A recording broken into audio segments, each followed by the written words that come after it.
menyalahkan ini itu masuk ke wilayah akidah atau fikih? Saya mau tanya. Kalau di akidah kalimatnya cuma 2, 3 ya. Muslim, fasik, kafir. Muslim, kafir, Islam, fisk, kefasikan, yang ketiga kufur. Kalau dalam hukum fikih, jika perkaranya perkara hukum murni, maka dia bisa jadi 5: wajib, mustahab, sunat kalau bahasa kita, apalagi mubah, boleh, makruh, haram. Di wilayahnya cuma 5 ini. Nggak ada di situ murtad tuh, nggak ada. Dan tidak ada dalam agama Yahudi orang jadi Yahudi dengan trompet, itu nggak ada. Yahudi itu agama nation, agama suku. Kalau nggak keturunan Yahudi nggak bisa jadi Yahudi, walaupun antum itu pakai kopiah kecil itu terus baca Taurat seperti ini, seperti mereka baca. Itu saya masih ingat 2016 jamaah kita meninggal di Paris. Lalu saya diminta untuk menyolatkannya dan memandikannya. Saya bilang, jamaahnya laki apa perempuan? Perempuan, Ustaz. Loh, kok saya yang disuruh ya? Nanti saya yang perlu dimandiin. Ya, terus gimana? Kita ajarin ada ibu-ibu untuk mandiin. Tapi ternyata di masjid-masjid Paris itu sudah disediakan kayak bimrohnya gitu. Ada untuk Yahudi, ada untuk Kristiani, ada untuk Muslim. Orangnya bilang, Ustaz, jangan lama-lama ya doanya. Loh, kok minta tolong tapi kok nggak lama-lama, gimana ceritanya? Saya kalau pengen lama gimana? Ustadz jangan lama-lama. Ya udah, saya nggak lama-lama, 10 menit beres. Kita sholatkan, kita doakan, dan saya nggak baca apa-apa. Padahal di hadisnya bacakan surah Yasin. Hadis Abu Dawud, hadis Ibnu Hibban, Iqra'u Yasin ala mautakum, bacakan Yasin untuk orang mati. Hadisnya disahihkan oleh Hibban, didhaifkan oleh Albani. Antum ikut Imam Ibnu Hibban atau Syekh Albani? Sederhana toh? Ikut imam atau syekh? Imam aja ya. Imam salafus soleh mengamalkannya ya. Walaupun Ibnu Hibban sudah lewat masa salaf, sudah masuk khalaf. Akhirnya saya buru-buru aja baca doa yang sholat pendek, doanya pun pendek, 10 menit kelar. Di samping ternyata orang Yahudi pakai kopiah kayak kita juga, tapi kecil, baca Taurat mirip kayak orang Pakistan baca. Orang Pakistan itu kalau baca Quran ini, Bismillahirrahmanirrahim, alhamdulillahirabbil alamin, arrahmanirrahim, begitu. Ini orang Pakistan niru Yahudi atau Yahudi niru Pakistan? Jadi kesamaan penampilan begitu, itu bukan berarti kesamaan agama. Tadi di samping saya kan Pak Ardin pakai tasbih ya. Itu bagi sebagian orang dianggap tasyabbuh dengan Yahudi, menyerupai Yahudi. Hati-hati, isu tasyabuh muncul dari kelompok ekstrim. Isu tasyabuh, apa tasyabuh? Menyerupai kaum lain, muncul dari kelompok ekstrim. Masa orang pakai tasbih disebut tasyabuh dengan Yahudi? Kalau pakai handphone buatan Cina habis sholat, komunis gak? Assalamualaikum, assalamualaikum. Cek dulu ya. Gimana? Ini Vivo Pak, saya yang murah-murah aja ya. Saya Yahudi nggak? Saya Cina nggak? Ya, matanya kurang sipit ya. Komunis nggak? Allahu Akbar. Kalau antum pakai Apple, apa dong? Amerika belakang Yahudi. Ente Yahudi. Kenapa? Yang pakai Apple itu Yahudi. Itu emang begitu kaedahnya. Maka hati-hati. Al-aqilun, orang-orang yang berakal itu selalu Allah katakan. Apa yang Allah katakan? Fa'tabiru ya ulil absar. Maka ambillah pelajaran, pikirkanlah wahai orang-orang yang punya pandangan, punya akal pikiran, ulil albab. Jadi ayo kita larang kawan-kawan kita, anak-anak kita merayakan tahun baru dengan cara mubazir. Tapi jangan melarangnya dengan cara yang salah, mengkafirkan orang dengan cara yang membabi buta, sampai buat spanduk di mana-mana. menganut 3 agama sekaligus dalam satu malam. Wallahi ya, antum belajar fikih, gak usah fikih deh ya, sifat 20 aja belum beres, itu bab syahadat belum beres. Yang membatalkan syahadat apa? Adakah di situ main trompet? Maka belajar akidah Ahlussunnah aja belum beres. Cuma dengan ini baju koko ini ya, bener gak? Ini tersabuh dengan siapa ini? Allahu Akbar. Jadi tolong, ini pelan-pelan kita ngomong ya, tapi ini keras aslinya nih. Tolong larang kawan kita merayakan tahun baru dengan sikap mubazir, tapi jangan kemudian mengkafirkan dia, memurtadkan dia, mengatakan dia menganut 3 agama sekaligus. Allahu Akbar. Mana ada di Kristiani orang main apa? Lonceng langsung menjadi Kristen. Coba tanya pendeta manapun, Kristen itu gimana caranya? Dibaptis dulu Pak. Baptis itu ya syahadat kayak kita. Gak ada itu begitu. Pakai tasbih jadi Yahudi. La ilaha illallah.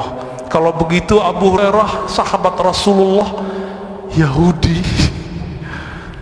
Berarti yang menghujat sahabat siapa dong? Syiah ente ya? Yang berani hujat sahabat siapa? Yang merendahkan amal sahabat siapa?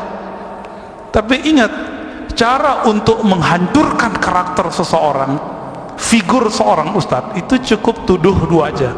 Ini cara mereka. Hati-hati dengan mainan ini. Ustadz Syanu taqiyah. Kenapa? Dia Syiah. Taqiyah itu ngerti taqiyah? Menyembunyikan Syiahnya, menampilkan Ahlussunnahnya. Ya Rob, ya udah kena, banyak yang kena sudah. Ulama ahli tafsir kita Quraisy Syiah, dituduh Syiah. Kalau nggak Syiah, tuduhan kedua, wah ini paling enak. Oh lulusan mana? UIN. Dosen di mana? UIN. Dari mana? Ciputat. Ya sudah, liberal. Allahu Akbar. Jadi antum hati-hati dengan mainan-mainan kata-kata ini. Ini cara untuk menjatuhkan figur. Dulu radio Rasil itu radio Ahlussunnah. Supaya orang gak mau denger Rasil, maka si radio yang satu lagi bilang apa? Itu Syiah. Betul, dulu ada orang Syiah yang taqiyah di situ, udah dibersihin semua, udah aman. Kalau tasyayyu itu banyak orang kena. Arti tasyayyu, mencintai Ali, itu banyak yang kena. Tapi kalau Syiah itu pasti Rafidhah, mencaci para sahabat, bahkan mengkafirkan para sahabat. Itu nggak mungkin. Jadi teman-teman semua, saya mengimbau, mari pergantian tahun itu diisi dengan hal yang positif. Buat pengajian tapi jangan buat sholat akhir tahun, nggak ada. Akhir tahun Masehi ada nggak ada. Kalau doa ada buat ulama, tapi itu akhir tahun Hijriah, awal tahun Hijriah, nggak disebutkan itu tahun Masehi, nggak disebutkan. Wallahu alam. Ya, kalau dibuat misalnya malam tahajud tahun baru, itu baru bid'ah. Tapi sholat tahajudnya bid'ah nggak? Eventnya kok malam tahajud doang? Itu dalam hukum fikih, jangankan itu ya. Nabi SAW memakruhkan, melarang sebagian sahabat yang mengkhususkan malam Jumat untuk qiyamul lail. Nabi maunya tiap malam qiyamul lail. Jadi mari nanti nggak usah main trompet, nggak usah main apalagi tuh yang ketiga, nggak usah main begituan. Kalau ngumpul-ngumpul doang, ngopi boleh nggak? Ya boleh. Nonton bola boleh nggak? Ya nggak apa-apa. Yang jadi dia mirip kayak hukum-hukum yang lain, kontennya apa maka itulah hukumnya, gitu ya. Ini tipsnya, kalau nggak jadi ustadz nggak apa-apa. Sekarang kita kasih kuncinya, isi perbuatannya, aktivitasnya apa, itulah hukumnya. Oke? Kita masuk ke kitab yang ngomong kalbu aja ya, itu ngomong horor dikit. Allahumma salli ala nabiyyina Muhammad wa ala alihi wa sahbihi ajma'in. Kita masuk ke tokoh yang disebutkan di kitab ini, tokoh yang ke-49. Nama imamnya Abu Ishaq Ibrahim Al-Qassar atau Ibrahim bin Daud Ar-Raqi. Beliau ulama Syam. Syam itu yang kita sebut Suriah, Lebanon, Palestina, Yordan. Tersebut dengan Suriah. Apa Syam ya?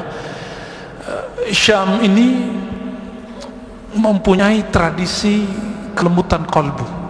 Maka saya punya beberapa guru dari Syam, itu kalau ngomong itu enak. Kita kayak dibuai-buai gitu. Misalnya ngomong Arabnya gini, ayyuhal ikhwah il'alamu anna qulubakum manzuratun baina yadayillah. Nah gitu ngomongnya ya. Fa inna Allah ta'ala yanzuru ila qulubikum. Jadi gitu aja enak. Beda orang Mesir ya, kenceng kalau orang Mesir. Tapi orang Mesir itu lebih akrab dari orang-orang yang lain ya. Lain lagi dengan Saudi, lain lagi dengan Irak. Irak ini paling kenceng ngomongnya ya. Itu kalau khutbah kayak perang Pak. Perbedaan-perbedaan begitu ya, mirip-mirip kayak orang Padang, Batak, Toraja, Jawa, beda kan ya khutbahnya. Sunda beda lagi tuh ya.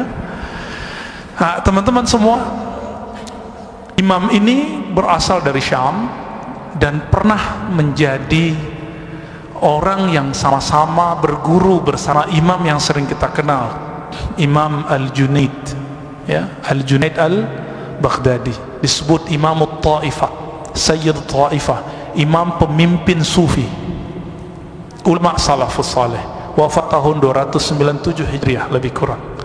Maka sufi dari salaf, maka orang yang menghujat sufi menghujat salaf. Hati-hati ya, karena hari ini berani-berani ustaz-ustaz sekarang tuh berani-berani ditanya sufi, jawabnya apa? Zindiq. Berarti Imam Junaid zindiq, Pangeran Diponegoro zindiq, Sunan Gunung Jati zindiq, Sunan Ampel zindiq. Kenapa? Sufi. Ar-Razi zindiq. Kenapa? Bela sufi. Dari mana begitu kalimatnya? Terus yang dinukil qaul Imam Syafi'i yang tidak sahih bersumber dari beliau. Kata Imam Syafi'i dalam qaul yang tidak sahih, kalau kamu melihat orang dungu, falyanzur ila sufi, maka lihatlah si sufi. Saya kasih tahu di diwan Imam Syafi'i, Imam Syafi'i menukil qaul sufi banyak sekali. Berarti Imam Syafi'i murid orang dungu dong ya. Ini sekarang kita mulai kenceng-kenceng Pak ya. Kenapa? Mereka kenceng sama kita. Idfa' billati iya ahsan ya. Kita membalas, menyerang kembali, mengkritis kembali dengan cara yang ahsan, betul, dengan cara yang baik, lebih ilmiah insyaallah ya. Namun kalau dia mau ngajak baik-baik ya kita bil mau'izatil hasanah. Kalau wajadilhum billati ahsan, ini ayat untuk non muslim Pak, apalagi sesama muslim. Maka nggak boleh menggunakan kalimat zindik kepada sesama muslim, haram hukumnya. Antum termasuk orang fasik. Kenapa? Dalam hadis yang sahih, sibabul muslim fusuq, mencaci sesama muslim adalah fasik. Saya walaupun beda dengan salafi, beda dengan hati, saya nggak pernah mengatakan mereka zindiq. Saya beda dengan beberapa ustaz di sini, kita nggak pernah bilang dia zindiq, sesat, itu nggak pernah. Ahlu bid'ah nggak mau kita. Kita cuma katakan nahnu ittafaqna alal ikhtilaf. Kita sepakat untuk tidak sepakat.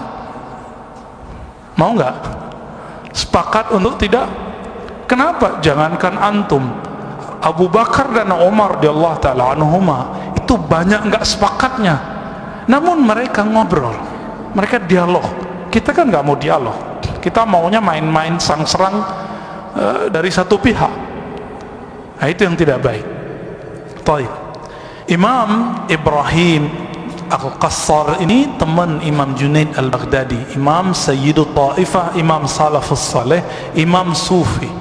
Jadi Sufi sama dengan Salaf.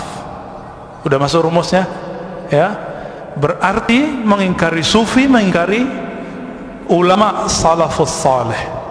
Antum buka Sahih Bukhari ketemu Sufi di situ. Antum buka Sunan Nasa'i, Sunan Ibnu Majah, ketemu ulama-ulama sufi yang jadi guru ahli hadis.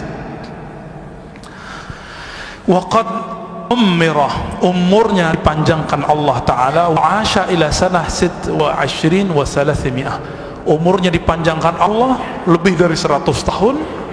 Maka dia berumur berapa itu ya, wafatnya 326. Temannya tadi Imam Junaid tahun berapa? 297. Berarti berapa tahun? Ayo, matematikanya bermasalah nih. Dulu kena doktrin ya, diharamin matematika sama gurunya ya. Apa kalimat yang menarik yang beliau wariskan kepada kita? Ada banyak kalimatnya. Di antara kalimat yang beliau katakan, beliau menyebutkan begini: at-tawakkul as-sukun ila madmunil haq. Hei orang-orang yang tawakal, jika benar engkau bertawakal, maka jangan banyak ngomong, tapi as-sukun ila madmunil haq, merasa tenang, diam, kalem, iffah terhadap jaminan Allah Ta'ala. Ini yang jomblo-jomblo takut nggak masalah jodoh? Serius. Masalah nafkah, jodoh mungkin nggak takut, tapi nafkah takut. Udah tenang aja, jalani aja hidupnya ya. Kenapa? Dulu semua yang sudah menikah ini juga takut dulu waktu mau menikah. Wah, gimana cara ngidupin anak-anak nih ya, makan sendiri aja susah. Dia lupa rubusnya. Allah itu memberi, itu seberapa banyak orang tuh ngeluarin, bahkan lebih banyak pengeluaran, banyak pemberian. Itu selalu begitu. Coba dulu waktu sendiri gajinya 500.000, pas punya istri 2,5 juta, punya anak 5 juta, punya anak lagi 7 juta, belum punya anak lagi udah 50 juta. Banyak yang begitu, bahkan lebih dari itu. Jalani aja ya. Jadi apa yang disebut tawakul? As-sukun, merasa tenang, merasa damai, merasa percaya, trust kepada jaminan Allah Ta'ala. Orang kalau percaya itu masih ada ragu nggak?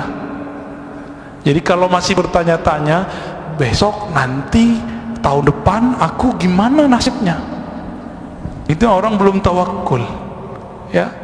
Bertawakal ke tempat bekerjanya. Maka di Quran dikatakan bertawakallah ya, fatawakkalu ya, bertawakallah kamu kepada siapa? Alal hayyil ladzi la yamut, kepada yang maha hidup tidak pernah mati. Mohon maaf, orang tua kita hidup, ada yang sudah mati ya. Ibu saya pun sudah meninggal, masih muda kata orang, 58, 59. Punya bos nggak? Dulu yang punya bos atasan sudah meninggal, ada nggak? Ada, banyak. Bergantung ke bos, meninggal. Bergantung ke perusahaan, perusahaan ada yang hancur ya. Dulu siapa sangka, namanya dulu apa, kalau perusahaan-perusahaan minyak yang ada di Sumatera, Kalimantan itu apa, Caltek ya, berubah jadi Chevron. Siapa sangka Chevron sekarang mau angkat kaki? Siapa sangka Pak?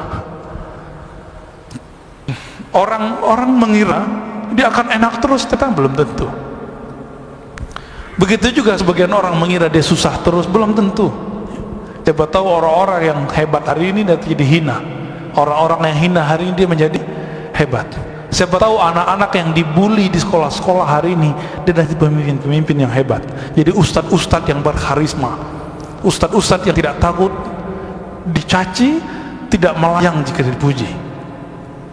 Nanti akan ketemu orang-orang begitu. Kalimat beliau yang kedua, sebenarnya penjelasan ini banyak, kita lanjut aja ya. Ada makom tawakal, ada makom setelah itu namanya ridho. Kita sering baca raditu billahi robba. Makom itu Bapak Ibu Saudara makan Allah, itu mirip dengan stasiun rohani, kayak stasiun kereta lewat, nanti dia balik lagi, gitu terus dimuter. Tapi perasaan pertama melewati satu stasiun beda nggak dan yang kedua? Beda. Waktu berangkat ke suatu tempat terasa lama nggak? Waktu balik terasa cepat. Kira-kira begitulah pengalaman orang rohani. Begitu terus Pak, begitu terus. Dulu waktu kita mikir masuk SMP lalu SMA, rasanya kelam sekali 6 tahun. Ternyata ada yang udah selesai S2, ada yang selesai 1, ada yang selesai S3. Diingat cukup dengan 1 detik, set, langsung ingat semua. Kalau perlu ada sekolah lagi, kira-kira begitu sebagian orang.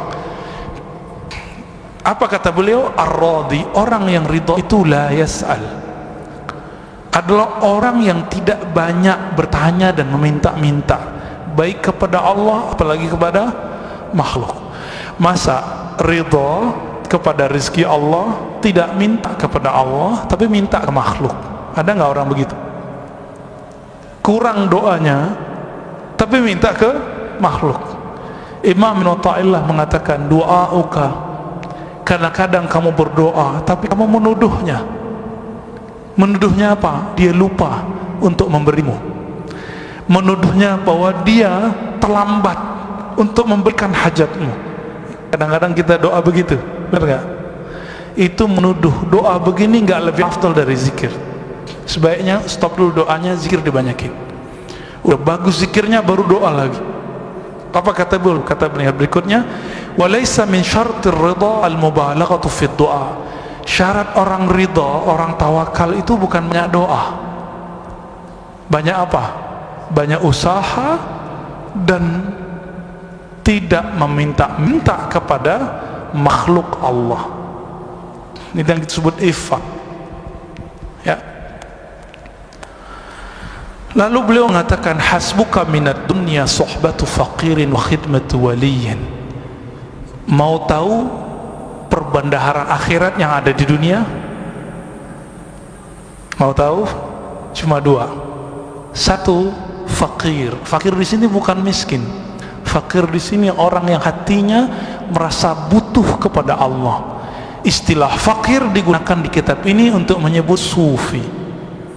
Untuk menyebut siapa? Jadi hasbuka minad dunya suhbatus sufi, itu maknanya.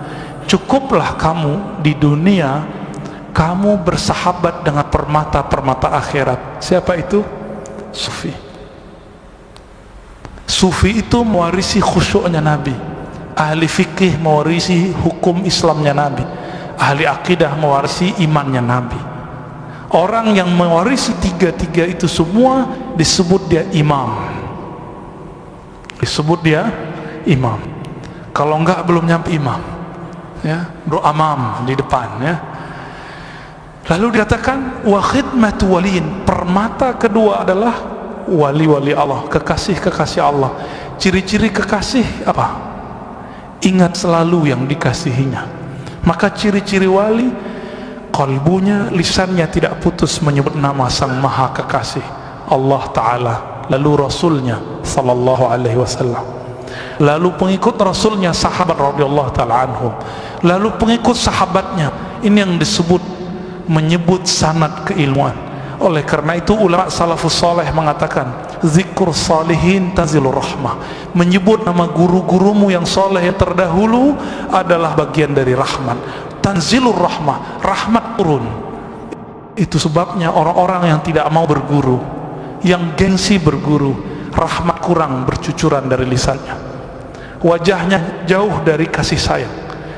Kalimat-kalimat yang muncul dari mulutnya ini, kalimat-kalimat yang tidak mewarisi rahmatnya Rasulullah sallallahu alaihi wasallam. Satu kali Rasulullah menangis ketika anaknya Ibrahim wafat. Beliau nangis. Ternyata Rasulullah itu manusia, bukan. Tapi nggak perlu bilang rembes, ya. Nggak perlu bilang dia nyolong, ya. Untungnya dia sudah minta maaf, ya. Kalau nggak kita debat habis-habisan. Masa Allah biarkan seorang nabi penghulu alam semesta, tapi Allah jaga seorang nabi Bani Israel bernama Nabi Musa? Dijaga nggak Nabi Musa ketika dihanyutkan? Dijaga nggak? Rembes nggak? Enggak. Sesat nggak? Enggak.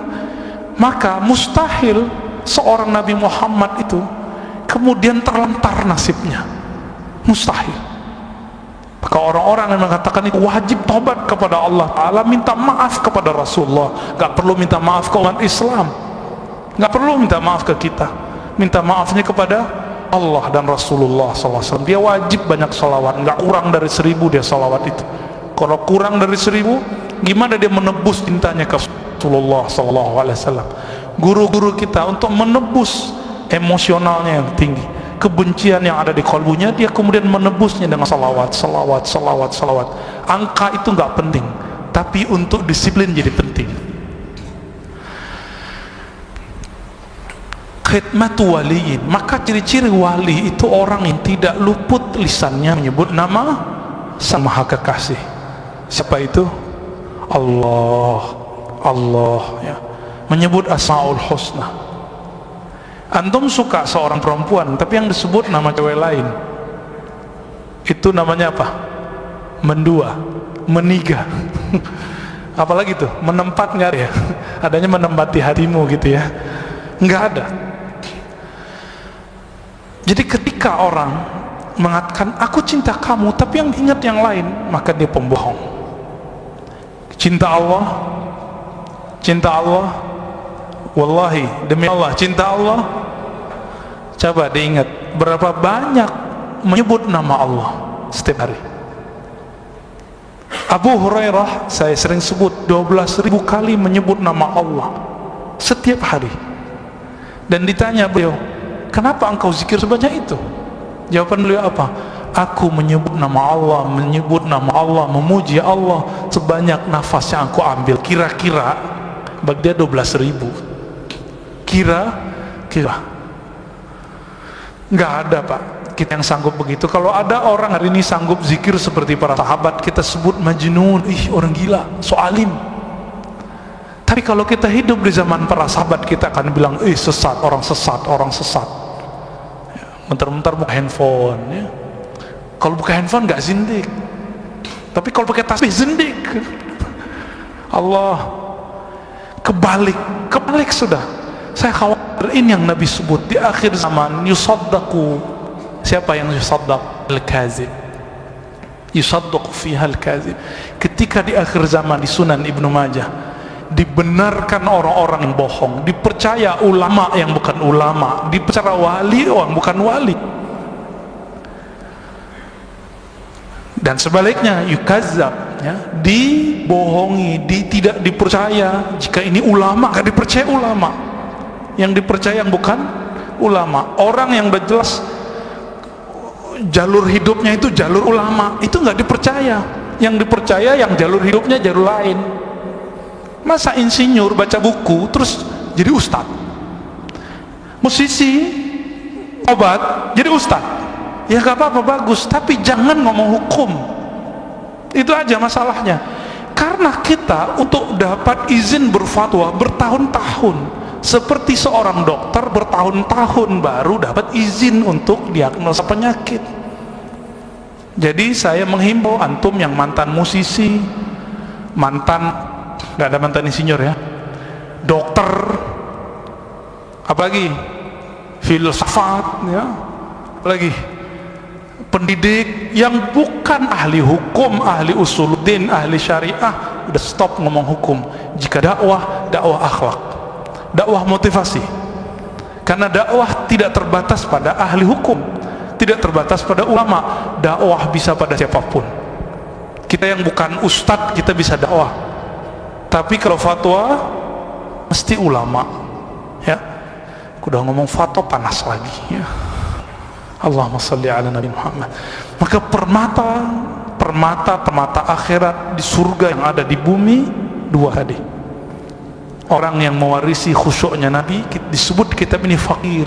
Mereka lah para sufi yang tidak putus menyebut nama Allah, merindukan Rasulullah SAW. Saya mau tanya lagi, cinta Rasulullah, rindu Rasulullah, rindu cewek, rindu seseorang, sering ingat dia nggak?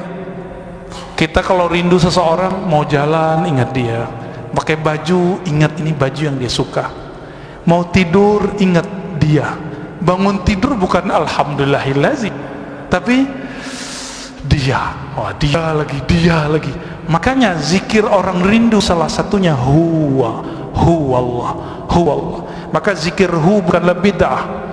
Siapa yang mengatakan ini? Imam Ahl Sunnah, Imam Abdul Qahir Al-Baghdadi, menulis kitab Al-Farqu Bainal Firaq, ulama yang mewarisi ajaran salaf, menulis kitab-kitab Ahlu Sunnah dan aliran-aliran yang berbeda dengan Ahlu Sunnah. Dia tulis Al-Farqu Bainal Firaq, kemudian Usuluddin, macam-macam kitabnya. Lalu muridnya Abdul Muzaffar Al-Isfaraini nulis At-Tafsir, ya.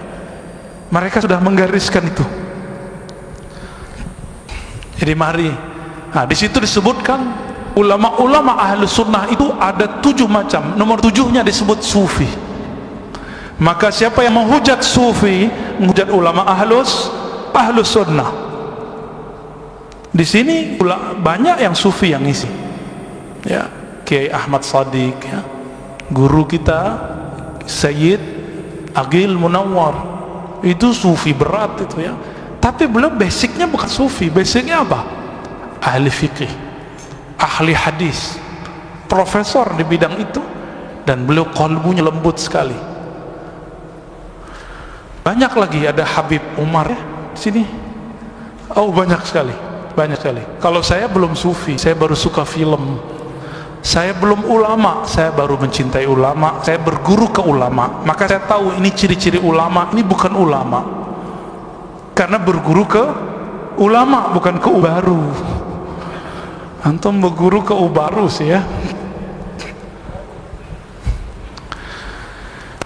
Jadi permata dunia, sufi, wali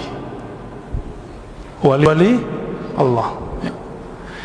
Guru kami Syekh Hasan itu mengatakan, kalau ulama misalnya ahli fikih, ahli akidah bukan wali, siapa lagi walinya? Berarti si wali itu nggak mesti yang jalan di atas air, nggak mesti kalau jalan duluan nyampe, nggak mesti. Kalau begitu juga nggak apa-apa. Itu disebut karamatul aulia. Tapi karamat terbagi 2. Ada karamat yang kubroh, yang tinggi, yang besar.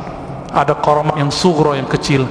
Karamat yang kecil itu contohnya yang tadi, jalan di atas air, terbang, apalagi, ya, menghilang, sholat di Mekah, itu biasa, Pak. Karamat hakiki yang kubra adalah innal ladzina qalu rabbunallah tsumastaqamu.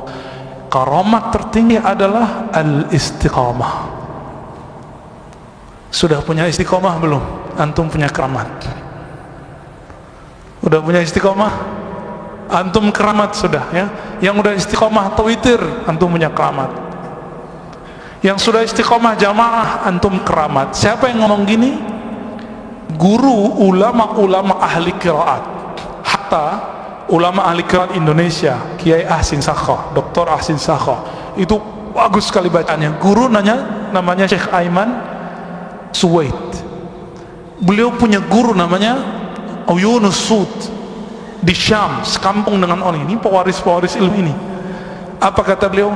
Min karamati syekhi alla yatruka salat al-jamaah tula hayati. Di antara karamat guruku, dia tidak pernah meninggalkan salat jamaah sepanjang hidupnya, safaran wala hadaran, ya. Safir ataupun hadir, lagi jalan jauh ataupun lagi mukim, selalu sholat jamaah.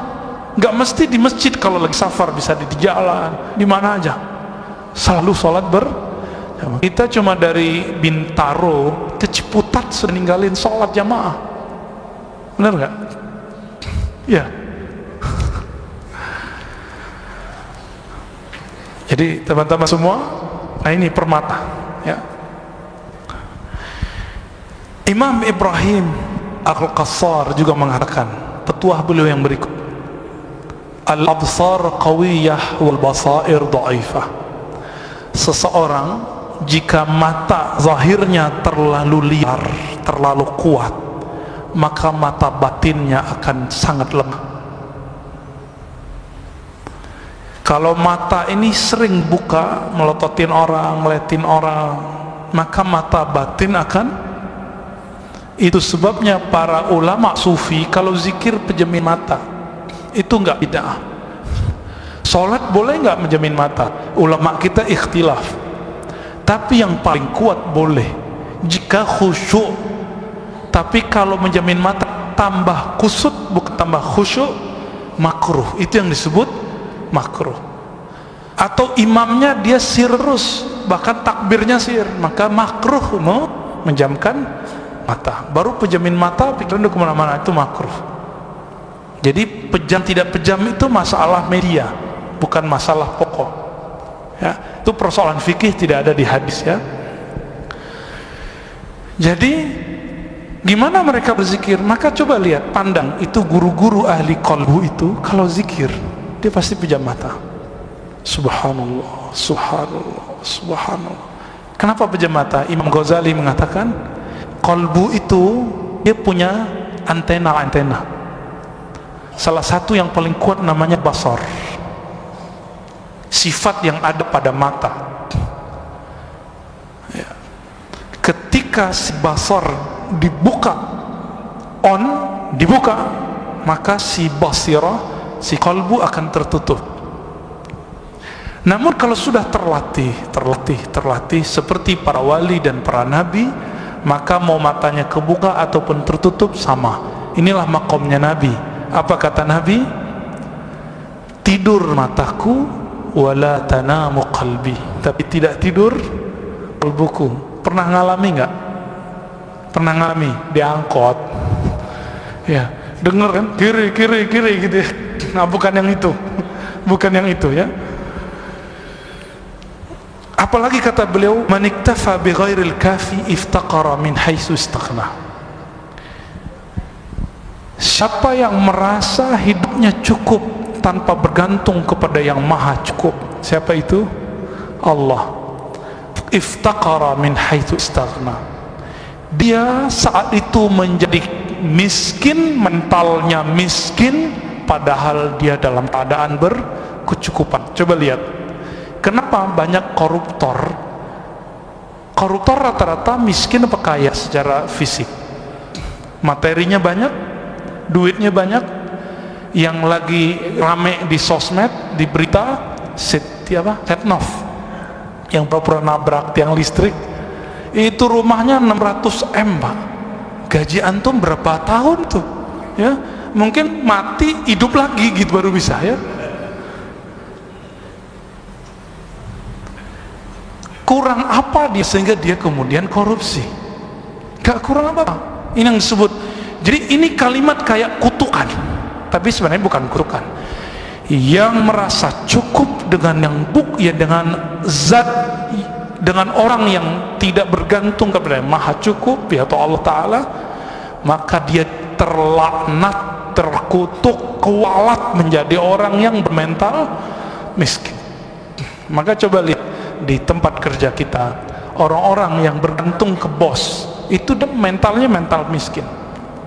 Walaupun dia punya mobil, dia punya rumah bagus, mungkin istrinya pun lebih banyak dari kita ya. Mau dikutuk jadi orang miskin? Nggak mau ya. Baik. Al-kifayat tasilu ilaika bila ta'bin wal ishtighal wa ta'b kulluha fil fudul. Apa kata beliau? Kecukupan fasilitas Allah Ta'ala datang kepadamu tanpa susah payah. Coba, perlukah kita menghimbau oksigen? Hei oksigen datang dong, aku mau menghirup nih gitu. Perlu nggak? Nggak perlu. Tapi dia datang tanpa kita susah mengambilnya. Ada yang pernah mengalami sesak nafas? Susah nggak? Lalu dikasih oksigen murni, sejuknya bukan main, dan itu harganya mahal, 1 liternya udah sekian. Apa kata beliau? Kecukupan dari Allah telah Allah berikan kepadamu tanpa kamu capek. Tapi ingat, al-ishtighal wa ta'bu kulluha fil fudul. Justru orang akan kelelahan ketika dia mengejar kelebihan, duit yang banyak, harta yang banyak, rumah yang banyak. Benar gak? Kita berangkat pagi, sama saya juga gitu kalau ngajar. Berangkat pagi, pulang sore dari kampus, dari kantor ya kan? Dari tempat bekerja. Berangkat pagi macet, pulang juga macet. Karena emang hidup sudah begini, gak usah sesali lagi macam itu, nikmati aja. Nah, yang disebut sohbatu faqirin, bersahabat dengan orang yang berakhlak seperti akhlak Rasulullah sallallahu alaihi wasallam.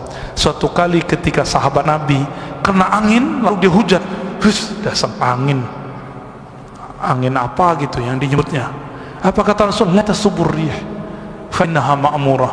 Jangan kamu mencaci maki angin. Kenapa? Dia perintah oleh Allah. Jangan sesali macet, kan pilihan hidup kita. Jangan sesali lelah, kan pilihan hidup kita. Orang kalau sadar dia memilih, dia nggak lelah. Tapi kalau dia nggak sadar dia memilih, dia akan lelah setiap saat. Jadi benar ya, kita itu cari capek nggak? Imam Al-Antaqi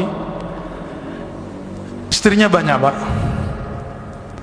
Terus dibacakan ayat kepada beliau, innama amwalukum wa auladukum fitnah, surat At-Taghabun. Beliau nangis dan mengatakan, ya Rabb, engkau mengatakan anakmu, hartamu adalah ujian yang melelahkanmu, fitnah.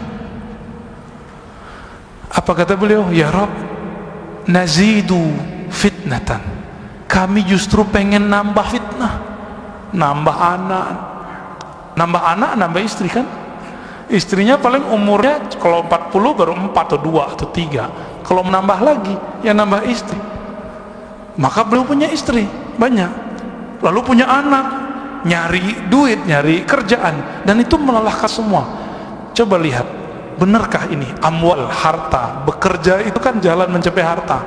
Di situ ada fitnah. Apa arti fitnah? Ujian, gesekan. Antum yang kerja setiap akhir tahun gesekan nggak? Nanti dipromosiin atau tidak, itu stres loh ya. Bisa sakit tipes di akhir tahun itu. Naik gaji apa enggak ya tahun depan, itu bikin stres loh Pak. Saya pernah mengalami soalnya ya. Itu bikin stres bagi orang-orang yang dia menggantungkan hidupnya kepada bosnya atau tempat bekerjanya. Iftaqarah, dia mendadak menjadi bermental miskin padahal dia kaya. Dia udah cukup tapi merasa tidak cukup. Nah ini, saya takut sekali dengan kalimat ini, karena ini membicarakan kita semua. Ada kalimat yang paling berat Pak bagi saya dan kita semua. Apa kata beliau? Ad'aful khalqi man du'ufa an rabb syahawati. Makhluk paling lemah itu adalah makhluk yang paling tidak kuat menahan syahwatnya. Dan kita semua adalah orang-orang yang tidak kuat menahan syahwat kita. Baru lewat yang bening, gak kuat gitu mata untuk ditarik, maunya ketarik ke situ. Bener gak? Eman lewat mata, lidah, terus semuanya sampai ke ujung kaki begitu. Jadi kita ini makhluk paling lemah. Jadi orang kuat itu bukan yang baru menikah lalu tahan 3 jam Pak, bukan itu ya. Yang belum nikah mohon maaf, antum belum mengerti ya. Bukan itu, bukan orang yang banyak istri terus super gitu, bukan. Tapi yang kuat, yang mampu mengendalikan syahwatnya. Semoga kita termasuk itu ya. Jadi kalau dibalik apa? Aqwal khalq man qawiya ala raddiha.